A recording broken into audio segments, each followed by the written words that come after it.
I am live. This is a wondrous thing to be alive. Somehow, I'm here and now. It's a thing. It's happening. I am making sure that my audio levels are good as I look at the chart for the full moon. It's a practice that I'm doing. Not sure why sometimes, because I don't seem to have a real audience for it, but I don't know. I feel that it's a fun, enjoyable activity. It's a fun way of thinking about the universe, right? Again, I don't have proof for any of this stuff, and I have experiences that more or less confirm it to a degree. So, like, confirm that the practice is worth doing, especially getting paid for it. Laughing or experiencing great emotional responses from people when I do it, having people of all different walks of life resonating with it, saying it doesn't surprise them, or this feels true, etc., etc. There's so many different reasons why I continue this process, but the long story short is I'm going to continue it because I want to, I think. So this full moon is going to be happening in Gemini. It looks like it's at 27 degrees of Gemini. So that's a full moon that is in a place that is very chatty, explorative, sees both sides of things, like sees the truth in both angles. It's acrobatic, it's communicative, it's this expressive thing. In my chart, it's at the very top, so it suggests that putting myself out there, work, career, putting myself in a communicative, explorative place would be a good idea. And that makes sense given that I'm looking for a job, applying for things, posting stuff on LinkedIn, telling people that I'm looking for work. I'm just sort of like putting it out there because that's what I need to do. But this is a generalized reading, so we're not going to talk too much about me. We're going to talk about the archetypes. We always want to start with the sun. Sun is now in Sagittarius. It's not going to be here for much longer. We're about to get to the winter solstice, at which point it becomes Capricorn. We move away from this Jupiter time of, expanding, pushing the envelope of what is true. Sagittarius likes to just go and explore and do. So since the sun is in Sagittarius, in this traveling, exploring, moving, transforming, shifting, passionate energy, generally we need to look towards how Jupiter's doing. Jupiter is on its way into Pisces. If astrology is real, it's going to be good for us all when Jupiter gets out of Aquarius, because Jupiter, which is the planet of expansion, truth, wants to be in Pisces a lot more than perhaps it wants to be in Aquarius, given that Jupiter rules Pisces. Again, we're going to have to see. I don't know what the future is going to hold, but if astrology is real, if there really is a good year coming, Jupiter in Pisces is a good sign for that. Saturn in Aquarius, again, when Jupiter and Saturn did their dance in Aquarius, that's when COVID essentially started. So let's just say that this is a welcome to see change. And that's the right word to use, since Pisces is a very fishy sign. So this planet that wants to push the envelope, that wants to expand, again, it doesn't necessarily do that with the desire to only do what one person thinks is good. It wants to push, it wants to expand, it wants to bring forth new things. So this particular full moon, we don't get to experience that benefit as much because Jupiter is still in Aquarius, and that Jupiter rules over Sagittarius and Pisces, but we're worried about Sagittarius right now because that's where the sun is. So let's begin. Sun in Sagittarius. I think it's happy there because it's a fire sign and the sun is the hot motherfucker. Mars is also in Sagittarius, adding more heat to that particular part of your chart or part of the collective chart of the moment. So there is some energy going there. Where is it in your chart? Look and see what house Sagittarius rules. I'm a whole sign astrologer generally. I use all of them, but more or less the whole sign one is, I think, the most effective for doing general readings. And maybe even for natal charts. I don't know. The verdict's out. But there's this heat going on towards Sagittarius, moving towards truth, moving towards exploring, moving towards trying to have an optimistic time. That energy is all ruled over by Jupiter in Aquarius, who I don't think Jupiter is particularly unhappy in Aquarius. I'm not sure Jupiter ever is unhappy. maybe in like Virgo or Gemini, just because Jupiter is a very big planet and Gemini and Virgo are more concerned about excellence in the actual execution of smaller details, and Jupiter's a little more big picture. So I can see how those are definitely challenging for that planet. But Jupiter in Aquarius is a little more neutral, and Saturn is the ruler of Aquarius, and it's in there. So I think that there's some truths being shared and some ideas being spent, shared, distributed, that are very good for us long term. COVID has certainly woken us up to the interconnected nature of the world. I really hope that good shit comes for us. I really do. So Jupiter's in charge, and she or he is going to bow to Saturn. So Saturn is restrictive. Saturn is limiting. Saturn is what upholds the boundaries of real life. And the more that I like breathe in this dimension, this reality, this experience, the more I respect the limits of my body, my health. Particularly, this full moon seems to be about your committed partnerships and relationships, given that it's in the 7th house. So if I was to read a natal chart based off of this moment, I would say, what are you partnering with? What are the lasting, positive, beneficial partnerships for you? That's probably where the focus is. Moving confidently towards the thing that makes you feel joyous is probably a really good idea, because the Sun and Mars are there. And the way to reflect that Sun back most directly is by learning something, by having conversations, by communicating what you know, being open to new information, and that might be kind of challenging. But I think it's worth doing.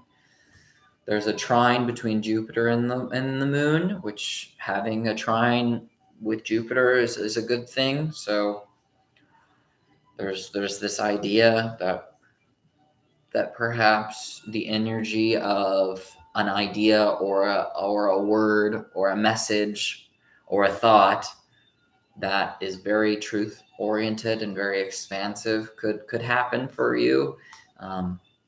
Maybe a part of your friend group or your network. Just putting it out there. I really suggest doing that. It's possible that your significant partnerships and relationships and commitments at work or in your personal life can offer you encouragement or a helping hand. That's definitely possible. So yes, Sun in Sag is the divine light right now. Ruled over by Jupiter in Aquarius, ruled over by Saturn in Aquarius.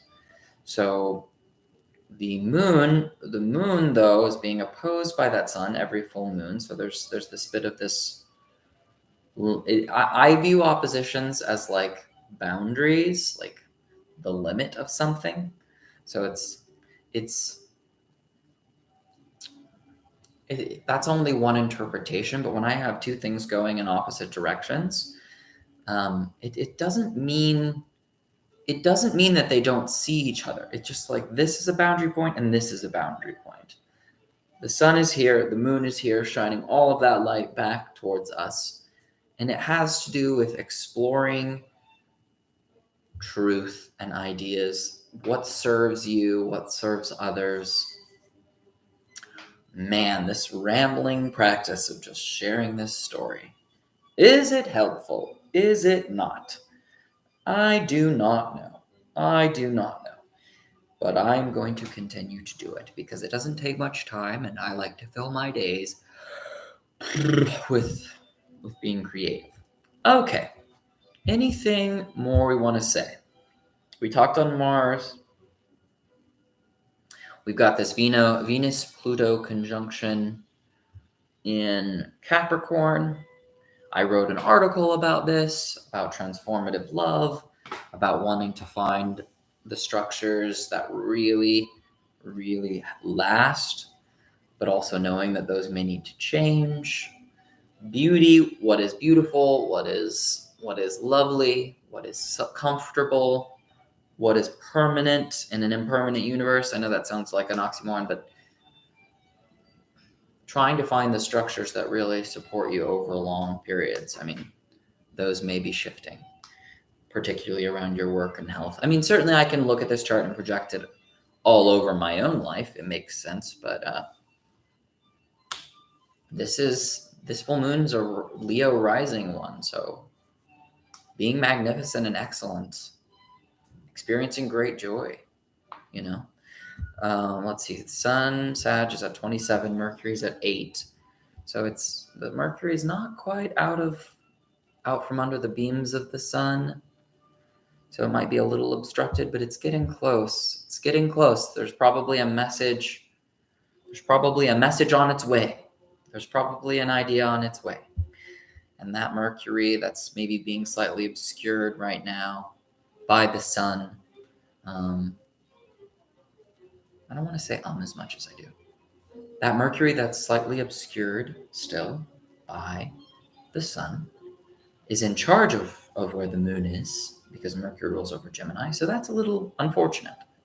So maybe the message is not clearly being expressed and shared with what it could be in just a few days. But maybe that message will come. So my advice is think about what you really need to say. Do you really need to say it? Like, were some of the things that I shared really necessary for me? Like, I'm thinking of this interaction I just had because I'm looking for a place to live.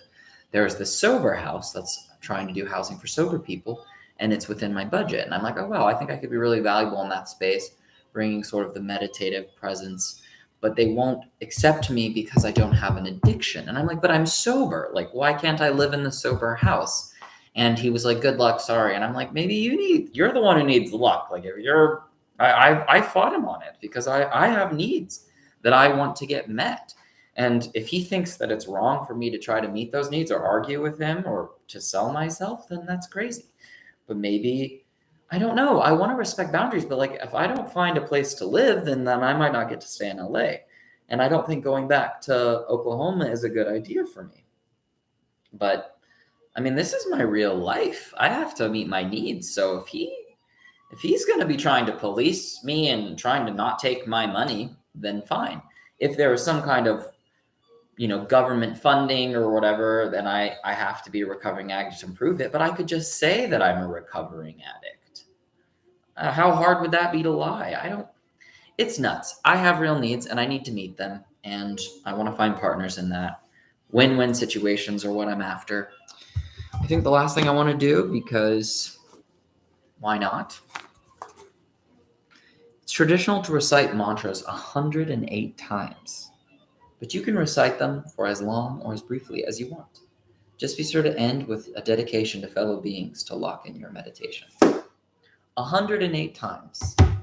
Repeating something to yourself 108 times. What would be worth repeating 108 times to me? Like, in visualizing what kind of situation that I want? What would be a mantra that would feel good to me? Certainly, may all beings be happy, may all beings know peace is nice. It is a nice thought. Maybe it's worth doing. The planet in the most power by house is Uranus, according to this. And probably the second most Saturn, third most Jupiter, I would say, based off of the angularity. Saturn in the seventh, I think, is still the clear winner. I think restriction and limitation and the actual limits of these structures, I think that is what's the thing to know. Where is the actual limit? The actual limit. Is this even worth fucking doing? My time is limited. Should I be trying to like find work instead of sharing this? Should I be on LinkedIn? Should I be looking for an apartment? All of these things. What can I actually do? Well, I can only give my energy to a few things at a time. What can you give energy to? What are your constraints and limitations? I want to get rid of things that don't serve me. I don't want to have things that I don't want or don't need. I want to be able to easily move so that way I can float wherever I am welcome. I don't want to be where I'm not welcome. All I can do is ask if anyone needs my assistance, if anyone could benefit from it. And I guess I'm just going to have to start putting that energy out there, start owning it, start sharing those things, and see what happens. I can only do my best, folks. I can only do my best.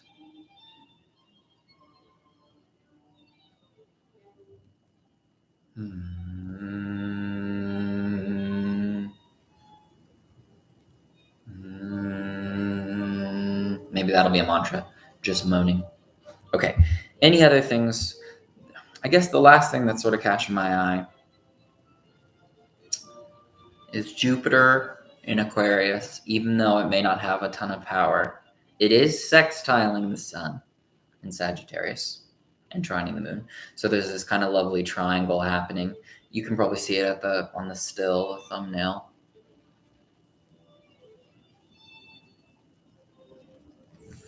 Trust your divine impulse to move towards what it is that is creative and pleasurable.